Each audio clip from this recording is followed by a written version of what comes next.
안녕하세요. 자동제어 한방에 끝내기 권준표 성일입니다. 여러분들께서 진심으로 기다리고 기다리셨던 자동제어 한방에 끝내기가 드디어 공개되었습니다. 이 강의를 촬영하기 위해서 제가 정말 특별한 선생님을 모셨는데요. 한번 인사 나눠보겠습니다. 선생님, 안녕하세요. 안녕하세요. 저는 이번에 자동대 한방에 끝내기 강의를 진행하게 된 성일입니다.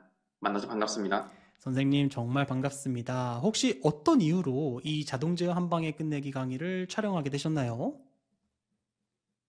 네. 제가 학교에서 이제 자동제어 수업을 관련해서 들었는데, 제 친구들이나 후배들이나 다 하는 말이, 이거를 정말 열심히 배웠는데, 이게 다 배워놓고 노니까, 어디다 써먹는지 정말 모르겠다라고 말하는 음, 친구들이나 후배들이 정말 많더라고요. 음.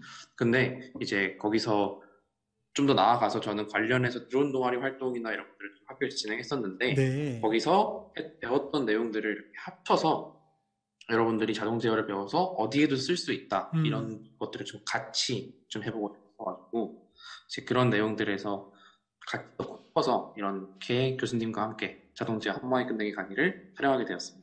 너무 좋습니다. 여러분들 제 한방에 끝내기 강의 다 들어보셔서 아시겠지만 반드시 빈 공책이나 종이에 여러분들께서 직접 손으로 쓰시면서 공부를 하셔야 됩니다. 물론 성일 선생님께서 친절하게 여러분들을 위한 강의 자료를 무료로 제공해 드리고 있지만 그것은 참고 사항일 뿐이고요. 빈 종이에다가 여러분들께서 직접 하나하나 적지 않으시면 절대로 여러분들의 것으로 이제 소화시킬 수가 없습니다. 그래서 제 강의는 다 그런 스타일인 걸 아시겠지만 항상 빈 공책, 빈 종이에다가 스스로 쓰시면서 공부하실 것을 꼭 부탁드리고요. 앞으로 강의가 진행되면서 저희가 계속 중간중간에 지난 시간에 했었던 걸 복습해드리고 또 이제 리마인드 해드리고 이런 과정이 있을 겁니다. 여러분들 그럴 때마다 항상 옛날에 썼던 공부 보시면서 같이 복습하면서 강의를 쭉 수강해 주시면요. 그 어려운 자동제어 한방에 끝내기가 굉장히 재미있어질 겁니다. 그래서 본격적으로 자동제어 한방에 끝내기 강의를 시작할 건데요. 처음 1강은 도대체 자동제어라는 과목이 어떤 과목인지 그리고 이 자동제어 과목을 강의해 주실 우리 성일 선생님은 어떤 분이신지 소개하는 시간을 갖도록 하겠습니다. 여러분 그럼 이제부터 본격적으로 자동제어 한방에 끝내기 강의를 시작합니다. 네, 안녕하세요. 자동 제어 한 방에 끝내기 강의 시작해보도록 하겠습니다. 본격적으로 강의에 들어가기에 앞서 먼저 제어란 무엇인가? 그러니까 여러분들이 이제 자동 제어라는 과목을 학교에서 배우게 되는데 도대체 제어가 뭔지 이제 모르고 여러분들이 듣는 경우가 있는 것 같아서 제가 한 번 더 제어란 무엇인가에 대해서 먼저 말을 하고 본격적인 강의에 들어가려고 해요. 그러니까 오늘 강의는 사실상 인트로덕션 같은 거죠.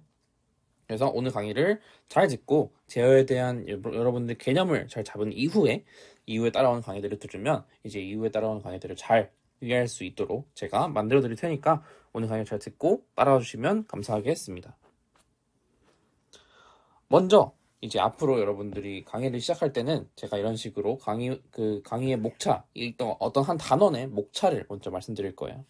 그래서 오늘은 일단 강의랑 강사에 대해서 소개를 먼저 드리고요. 그리고 이 강의를 듣기 전에 먼저 들으면 좋은 과목들, 그런 것들을 좀 말해보려고 해요. 그리고 자주 사용하는 개념들에 대한 정의를 좀 말씀드리려고 합니다. 그래서 결국 우리는 자동 제어 강의잖아요. 그 자동 제어가 뭘 목적으로 하는지, 그리고 자동 제어의 스코프, 그러니까 자동 제어가 목표로 하는 그 범위가 어디인지를 좀 더 말해보려고 합니다. 여러분들이 이제 제어가 이건가라고 막연하게 생각하는 그런 부분들, 왜냐면 제어 랩들은 여러분들이 생각하는 제어 교수님들은 정말 하는 게 많잖아요.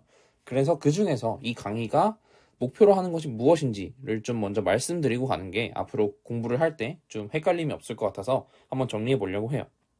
그리고 이제 앞으로 계속 사용하는 용어들이 자주 나오는데 어떤 특정 용어들을 여러분들이 막 모르면은 좀 애매하잖아요. 공부할 때. 그래서 그것들을 한번 여기서 쫙 정리를 해놓고 가려고 합니다. 그래서 저를 먼저 소개해 드리자면 저는 지금 서울대학교 기계항공공학부 우주항공공학 전공을 졸업한 손성일이라고 하고요.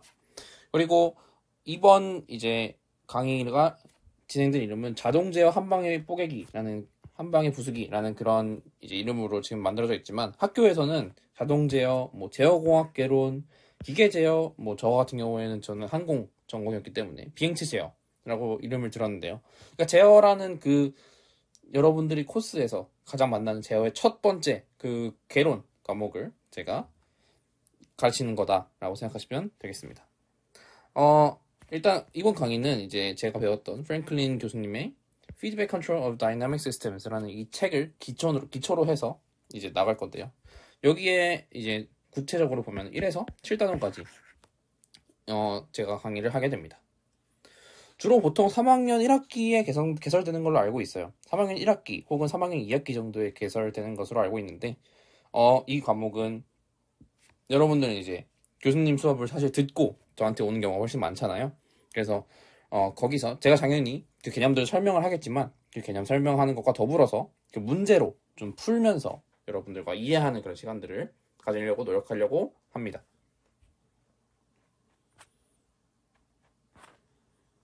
그래서 강의를 듣기 위해서 먼저 들으면 좋은 과목들 그리고 필수적으로 들어야 하는 과목들이 좀 있어요.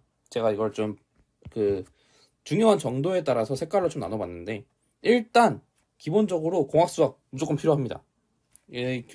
가점표 교수님의 공업수학 한 방에 끝내기라는 강의로 조금 더 여러분들이 필요하다 싶으면 이쪽으로 가서 좀 중간중간 듣는 걸 추천드리고요. 여기서 이제 가장 중요한 부분, 이제 보통 공학수학 1 시간에 배우는 미분방정식, 라플라스 변환, 선형대 수학 이 부분들이 가장 많이 필요하고요. 뒤쪽에 가면 약간의 복수 해석학 이야기가 나와요. 근데 이 부분이 저는 사실 듣는 걸 추천하는데 그렇게 막 뭐 완벽하게 여러분들이 계산할 줄 알아야 된다. 복수 해석학에 대해서 알아야 한다. 이런 건 아니고 그냥 개념을 들어봤다. 내가 이런 식으로 복수평면을 그릴 줄 안다. 정도로만 여러분들이 만나보셨으면 충분하다고 저는 생각합니다. 그리고 이제 지금 이 과목이 동력학을 당연히 들어야 들 수 있는 과목이라고 저는 생각해요. 왜냐면은 여기서는 지금 제어잖아요. 제어는 사실 움직이는 거를 내가 원하는 대로 어떻게 가느냐가 중요하거든요. 그래서 뭔가 모델을 분석하거나 이런 일은 사실 없지만 거의 없지만 중간에 2단원에서 약간 나오는데 그거는 거기서는 이제 거기 나름대로의 방법을 쓰겠지만 이것들 이해할 수 있는 정도는 되어야 하잖아요. 그래서 그것들을 이해하고 여러분들이 잘 따라오기 위해서는 동역학 한 방에 끝내기 가천표 교수님의 동역학 한 방에 끝내기를 좀 듣고 그 다음에 오는 걸 추천드립니다. 그리고 정역학적인 부분은 사실 그냥 기본적으로 F가 힘이 어떻게 적용하고 토크가 어떻게 적용하고 이런 것들에 대해서 중요하긴 하잖아요. 이 부분은 기계과에서 사실 가장 중요한 부분이죠. 근데 뭐 이거를 완전 직접적으로 다루거나 뭐 모델을 분석하거나 그런 일은 거의 없어요. 그래서 고체학적인 이런 내용들은 모르고 있으면 중간중간에 엥 하는 부분이 있을 수도 있지만 거의 없을 거라서 얘는 주황색으로 제가 표시해 놓았습니다. 그리고 이제 연력학은 거의 나오지 않습니다. 뭐 중간중간에 가끔 뭐 한 번 정도 나올 수 있지만 이거는 연료체 과목이 아니기 때문에 연력학과 유체역학은 거의 사용하지 않는다고 생각하시면 될 것 같습니다. 같은 의미로 구조공학도 사용되지 않고요. 진동학을 사실 저는 여러분이 같이 수강했으면 좋겠어요. 왜냐면은 저 같은 경우에는 진동학을 같이 수강했었거든요. 학부생 때. 그러면은 이제 뭐 여러분들이 여기서 만나게 되는 그런 개념들이 뭐 예를 들면 감쇄비나 고유진동수 이런 개념들이 조금 더 잘 다가올 수 있기 때문에 여러분들이 그걸 이제 배우면서 이제 적용하면서 하니까 그래서 진동학을 좀 같이 듣는 게 뭔가 중간에 단어나 이런 것들을 알아듣는데 좋은 것 같고요. 사실 뭐 듣지 않으셨어도 크게 상관은 없습니다. 왜냐면은 여기서 어차피 다 설명을 해드릴 거거든요. 근데 그거를 좀 더 뭔가 그 예시를 잘 들어서 배울 수 있는 게 진동학이라는 그런 과목일 뿐이죠. 그래서 이것도 같이 수강하실 분들은 가츠표 교수님의 진동학 한 방에 끝내기를 같이 수강하시면서 듣는 거를 추천드립니다. 이 얘기는 4단원 정도쯤부터 나오기 시작할 거기 때문에 그때 혹시 만약에 내가 무슨 말 하는지 잘 모르겠다 라는 생각이 드시는 분들은 여기 진동학 한 방에 끝내기를 같이 수강하시면은 조금 더 좋은 성과 있을 거라고 생각합니다. 그래서 이제 자동 제어 과목에 대해서 한번 소개를 들어보려고 해요. 보통 이제 저희 학교 같은 경우에는 아무래도 그냥 바로 이제 수업으로 들어가는 편이기 때문에 제어란 무엇인가에 대해서 그런 소개할 기회가 없었거든요. 근데 저는 개인적으로 제 공부를 하면서 가장 재밌는 게 제어였기 때문에 제어가 무엇인지 여러분한테 한번 소개를 드리려고 합니다. 저는 사실 드론을 하는 사람이에요. 드론을 공부하는 그런 학생이에요. 그래서 제가 했던 활동 중에 드론 활동들이 많은데, 제어를 제대로 하지 않으면 이런 일이 발생합니다.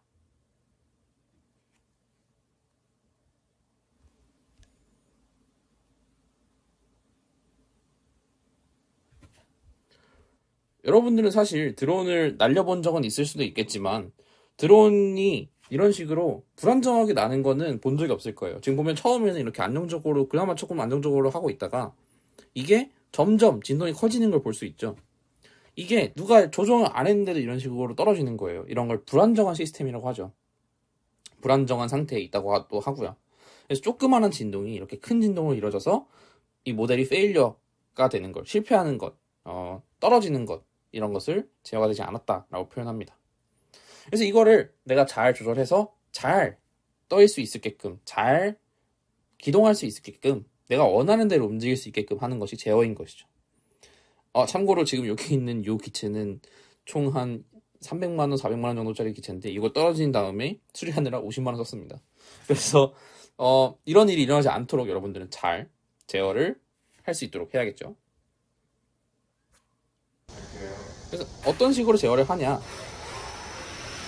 그러면 이거는 이제 제어를 어떻게 하느냐에 대한 좀 얘기인데, 아까보다 훨씬 낫네.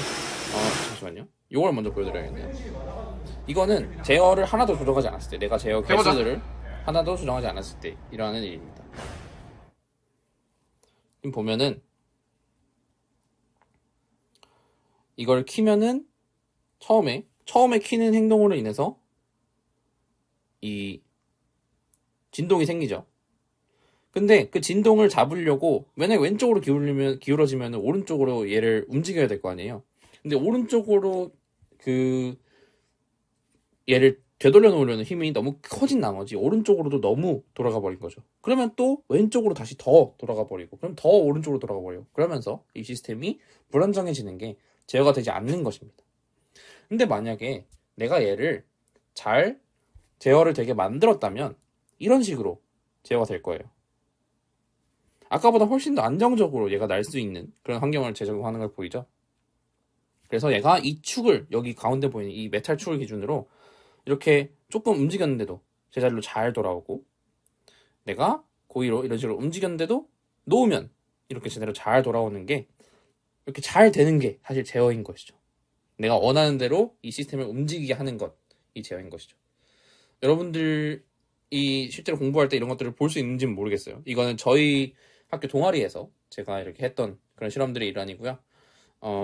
이런 것들을 실제로 보는 게 제가 좀 더 여러분들이 흥미가 있을 거라고 생각을 해서 가져온 영상입니다. 그래서 이렇게 잘 되면은 어떤 것들을 할 수 있느냐? 그러면은 뭐 예를 들면은 내가 만약에 어떤 거를 자동으로 움직이게 하려면 자동으로 제대로 돌아올 수 있어야 되잖아요. 그래서 자동으로 이렇게 스무스하게 착지하는 이런 것도 만들어야 하고요.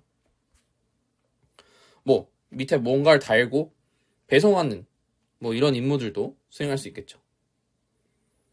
이런 식으로 뭔가 화물을, 지금 보면 여기 피자 박스가 달려 있어요.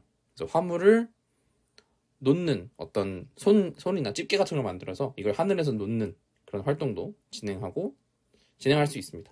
이것들이 다 일단 제대로 날아야 그 다음에 이어져서 행해야 될 것들이잖아요. 그래서 뭔가 이 시스템이 제대로 날게 하는 것, 내가 원하는 대로 움직이게 하는 것이 제어라고 할 수 있습니다. 사실 보면은 이런 식으로 해서 되게 허접해 보일 수 있지만, 내가 원하는 대로 이걸 움직이게 하는 게, 왜냐면은 우리가 이거를 처음부터 손으로 하는 게 아니잖아요. 사람이 하면 당연히 쉽겠죠. 근데 이거를 컴퓨터한테 자동으로 움직이게 하는 것들이 생각보다 되게 어려워요. 그래서 이런 식으로 움직이게 하는 것들이 생각보다 어렵다는 걸 여러분들이 느낄 수 있을 겁니다. 실제로 해보면요.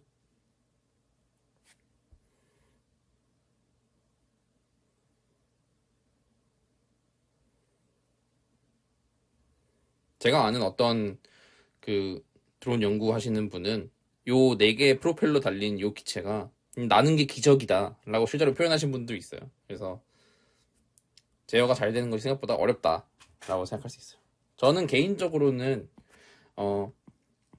제가 처음으로 본 이제 드론이나 이런 것들에 대해서 흥미를 갖게 된 계기는 그 유튜브에 라파엘로 디 안드레아라는 요 교수님의 테드 강연 영상을 보면서 좀 그런 걸 키우기 시작했는데요. 되게 신기한 그런 내용들이 정말 오래 전에 2024년 기준으로 8년, 9년 전에 이미 나와 있었거든요. 근데 그런 영상들을 보면서 되게 가슴이 뛰었던 기억이 있어요. 여러분들도 만약에 이제 기회가 된다면 한 번씩 보시는 거를 좀 추천드립니다. 그래서 이걸 좀 더 아카데믹하게, 학문적으로 여러분들한테 좀 다가가게 만들어 보면 여러분들이 뭘 배웠냐면 여태까지는 이런 식으로 질량, 댐퍼, 스프링이 있는 요런 물체에서 여기에 힘을 주면은 얘가 어떻게 움직이는지, 그 리스폰스가 어떻게 되는지를 배웠어요. 뭐 자동 제어, 동력학 이런 것들에서 다 배웠겠죠, 여러분들이. 그러면은 이제 우리가 배울 게 뭐냐? 얘가 어떻게 움직이는지는 이제 우리가 알아요. 얘가 어떤 힘에 대해서, 어떤 기준적인 힘에 대해서 어떻게 움직일지는 이제 우리가 알아요. 그럼 반대로 얘가 만약에 우리가 어떤 위치나 어떤 상태에 있게 하고 싶어요. 뭐 예를 들면 얘가 일정한 가속도를 갖도록, 일정한 힘을 계속 받고 있도록, 반대쪽으로 받고 있도록, 아니면은 얘가 일정한 위치에 있을 수 있도록 하고 싶어요. 근데 그러면 어떤 힘을 주어야 하냐라는 걸 여러분들이 이제 반대로 배우게 되는 겁니다. 여러분들이 이제 생각할 수 있게 되는 겁니다. 그래서 얘는 우리가 어떤 인풋에 대해서 우리가 어떤 아웃풋을 계산했었잖아요. 이제 우리는 어떤 아웃풋을 만들기 위해서 어떤 인풋을 주어야 하는지를 배운다고 생각하시면 되겠습니다. 그래서 그거를 이제 하나의 문장으로 만들어 보면 내가 원하는 아웃풋, 어떤 값, 원하는 아웃풋, 예를 들면은 드론이 하늘에 떠 있다 라는 그 안정적으로 떠 있다 라는 그걸 만들기 위해서 어떤 인풋을 넣어야 하는지, 이 모터 4개에 어떻게 돌려야 하는지를 결정하는 것이 제어라고 말할 수 있겠습니다. 그래서 자동 제어에서 이제 사용되는 용어들을 좀 정리해보면 시스템 혹은 모델이라고도 하는데요. 제어되는 어떤 대상 그 자체를 보통 시스템이라고 합니다. 그래서 로봇, 차, 비행기 뭐 이런 그 우리가 일상적으로 보는 뭔가 있는데요. 뭔가 입력을 받아서 예를 들면은 뭐 로봇 같은 경우에는 우리가 컨트롤러 이렇게 조종기로 이렇게 하겠죠. 차는 엑셀, 브레이크, 페달 그리고 이 휠, 핸들로 이렇게 할 거고요. 비행기는 여기 조종관을 이용해서 입력을 주겠죠. 그래서 그 입력을 받아서 출력, 뭐 차는 움직임, 로봇도 움직임, 비행기도 어떤 3차원상의 움직임 그런 출력이 나오겠죠. 그래서 보통 동력학적인 모델에다가 거기다가 뭐 모터나 이런 걸 달아서 액추에이터라는 그런 목터를 달아서 이 두 개로 합쳐서 구성됩니다. 근데 보통 시스템을 그냥 모델이라고 말하는 경우도 있고요. 시스템 자체로 따로 말하는 경우도 있어서 좀 혼용되는 그런 term이라서 여러분들이 이제 가장 많이 헷갈리는 그런 부분인데요. 근데 실제로 뭐 공부할 때나 이럴 때는 뭐 여러분들이 시스템 자체에 대해서 공부하는 일은 별로 없기 때문에 시스템이나 모델이나 교수님께서 말하실 때는 그냥 요 입력을 받아서 출력을 내뱉는 이런 상태의 것을 말하는 것이구나 라고 여러분들이 생각하시면 될 것 같습니다. 그래서 액추에이터는 이 시스템의 힘이나 토크 그런 걸 주는 그런 기구라고 말할 수 있고요.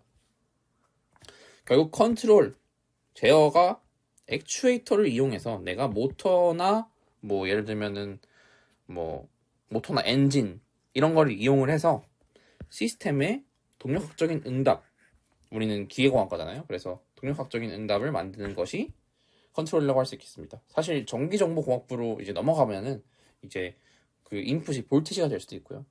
그래서 시스템에 뭐 볼티지를 넣어서 결국 나오는 게 커런트를 조절한다든가 뭐 이런 식으로 만들 수도 있고요. 그런 식으로 여러분들이 생각할 수 있기 때문에 뭐 굳이 동력학적인 응답은 아니어도 되는데 우리는 기계공학과니까 동력학적인 응답이라고 일단 말하도록 하겠습니다. 정확히 말하자면 시간에 따른 응답을 만드는 거예요. 그래서 이런 mx 닷 플러스 mx 더블 닷 cx 닷 kx 이퀄 ft 이런 식이 있을 때 내가 이 식에 이 k가 마음에 안 들어요. 아니 생각해보니까 요 시스템에 용수철이 너무 약한 것 같아요. 나는 더 빨리 돌아갔으면 좋겠는데 얘가 좀 천천히 돌아가는 거예요. 그러니까 내가 그렇게 마음에 안 들면은 내가 이 ft를 내가 원하는 k로 만들면 되잖아요. 그러니까 내가 어떤 시스템이 있는데 이 시스템이 잘 안 돌아가요. 그러면은 그냥 요 돌아가는 힘을 좀 더 주면 되잖아요. 그런 식으로 내 힘을 잘 조절해서 이 특성을 바꿀 수 있다 라고 여러분들이 이해하시면 되겠습니다.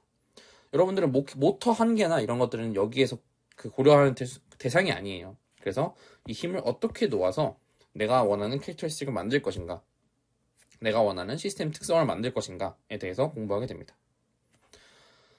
그리고 이제 앞으로 이제 피드백이란 말이 자주 나올 건데요. 이거는 어떤 정보, 그러니까 아웃풋의 어떤 특정한 값, 예를 들면은 여기 보면은 이게 x로 되어 있잖아요. 그러면은 위치 정보를 지금 받아서 거기에 대해서 힘을 주고 있죠. 이런 식으로 어떤 아웃풋의 특정한 값이 이 시스템으로 다시 그 제어하기 위해서 들어가는 것을 피드백이라고 합니다. 이거는 이제 다음 단원에서 첫 번째 강에서 다시 한번 말씀드릴 테니까 여기서 실제로 이게 어떻게 작용하는지에 대해서 한 번 더 알아보시면 좋을 것 같습니다. 이 피드백은 우리 그 뇌에서도 항상 일어나요. 사실 우리는 결과를 보면서 이거를 하잖아요. 예를 들면 글씨를 쓴다라는 것도 내 손이 여기 종이에 닿아 있다는 걸 느끼지 못하면은 글씨를 쓰는 의미가 없죠. 내가 가라고 쓰는 것도 내 눈으로 이게 기억이라고 써지는 거를 봐야만 이 기억을 완벽하게 쓸 수 있습니다. 여러분들 눈을 감고 가, 나, 다 이렇게 써보면은 되게 이상하게 글씨가 써지는 거를 느끼실 수 있을 거예요. 이런 식으로 피드백은 실제로 뭔가 제어하거나 내가 원하는 아웃풋을 만드는데 가장 중요하게 작용되는 특성입니다. 그래서 다시 한번 말하자면 자동 제어는 방금 배운 말들로 말하자면 주어진 시스템과 액추에이터가 있을 때 시스템 하는 동역학적인 모델이겠죠. 거기에 내가 원하는 아웃풋을 얻기 위해서 그 액추에이터에 인풋을 넣어서 액추에이터를 조작해서 넣을 그 인풋을 결정하는 어떤 인풋을 넣어야 어떤 아웃풋이 나오냐 라는 것에 이라고 다시 한번 말씀드릴 수 있을 것 같습니다. 그런데 이제 제어를 하다 보면은 좀 여러분들이 이런 것까지 해야 되는 거 아닌가, 내가 이런 것까지 생각해야 되는 거 아닌가 라고 좀 고민하실 수도 있을 것 같아서 가져왔어요. 그러니까 저는 사실 이런 것들을 되게 고민을 많이 했어요. 공부하면서 이런 것들은 어떻게 하지? 라고 좀 고민을 많이 했었는데 여러분들은 좀 그런 실수를 안 하기 위해서, 왜냐면 그렇게 생각하면 정말 끝도 없어지니까요. 그래서 어떤 거는 지금 우리가 다룰 것이 아니다 라고 좀 생각을 미리 해놓는 게 좋을 것 같아요. 예를 들면 내가 A부터 B까지 이렇게 가고 있어요. 그러면 제어는 사실 여기 A부터 B까지 잘 가게 하는 거잖아요. 근데 잘이라는 게 사실 여기 사이에 뭐가 있으면 이걸 잘 피해가는 것도 어떻게 보면 제어일 수 있잖아요. 실제로 이것도 제어 연구실에서 많이 고민하는 내용이기도 하고요. 그러면은 이걸 어떻게 피해가지라는 고민을 저는 좀 많이 했었던 것 같아요. 근데 이거는 우리 이번 강의에서 다룰 내용은 아니고 따로 이제 obstacle avoidance 아니면 path planning이라는 그 과목들 따로 대학원 과목에 보통 만들어져 있을 텐데 그런 과목들을 따로 들어보시는 것을 추천드립니다. 그래서 우리가 할 것은 여기부터 여기까지 가는 이 경로가 완벽하게 잘 만들어졌을 때 얘를 어떻게 잘 따라가게 할 거냐가 제어의 이번 자동 제어 과목의 좀 주로 생각하는 그런 점이라고 생각하시면 되겠습니다. 그리고 제가 방금 말했잖아요. 피드백이 필수적이라고. 그래서 피드백은 필수적인데 피드백하는 거는 결국 뭘로 하나요? 우리도 눈으로 피드백을 하잖아요. 눈도 하나의 센서라고 말할 수 있죠. 그러면은 우리가 예를 들면은 이제 라디오에 안테나가 달려 있어서 이렇게 그 전자기파를 받아들이잖아요. 근데 그게 항상 음질이 깨끗하진 않죠.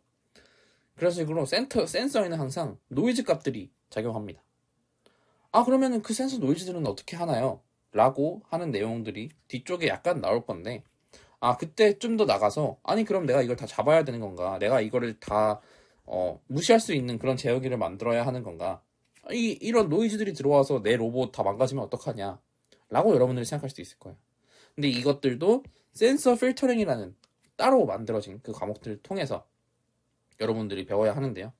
그거는 이제 여기 들어가면 이제 칼만 필터 뭐 어쩌고저쩌고 이런 얘기들이 나올 텐데 이런 내용들은 또 대학원 과목이나 이런 식으로 만들어져 있을 테니까 그쪽으로 가서 생각하는 게 여러분들이 맞다고 생각합니다. 그래서 여러분들이 이번 과목에서 보는 그런 값들은 다 노이즈가 전혀 없는, 거의 없다고 생각할 수 있는 그런 값들이기 때문에, 노이즈 얘기가 중간중간 나오긴 할 건데 기본적으로는 노이즈가 거의 없다고 생각을 하고 있기 때문에 여러분들이 이런 센서 필터링이나 패스 플래닝, 옵스테클 어보이던스 이런 부분들은 생각하지 않고 그냥 이 길을 내가 주어진 어떤 레퍼런스 값이 있는데 내게 주어진 이 레퍼런스 값을 어떻게 잘 따라갈 수 있게 만들 것이냐에 대해서 여러분들을 잘 고민을 해보시면 좋을 것 같습니다. 그래서 우리가 결국 하는 게 무엇이냐? 내가 1이라는 값을 준 거예요. 내가 자동차한테 뭐 예를 들면은 자동차한테 1만큼 앞으로 가라고 1만큼의 속도를 내라고 했어요. 근데 여러분 자동차가 1만큼 속도를 내려가는데 엑셀을 밟았는데 엑셀이 이런 식으로 해서 1에 가까워져요. 자동차가 막 빨라졌다가 너무 빨라졌네 하면서 이렇게 크루즈를 켰는데 크루즈가 막 100으로 가야 되는데 180 갔다가 너무 빨리 갔네 하면서 20 갔다가 60, 160 갔다가 이렇게 하면은 여러분들 막 너무 힘들겠죠. 막 너무 막 기름도 너무 많이 쓸 거고 어지러울 거고 이런 일들이 있을 거란 말이에요. 그래서 내가 100으로 가라고 크루즈 설정을 잘 맞췄을 때 이게 가장 빠르고 가장 안정적으로 100을 맞출 수 있도록, 100을 맞출 수 있는 거는 얘도 사실 100은 맞추잖아요.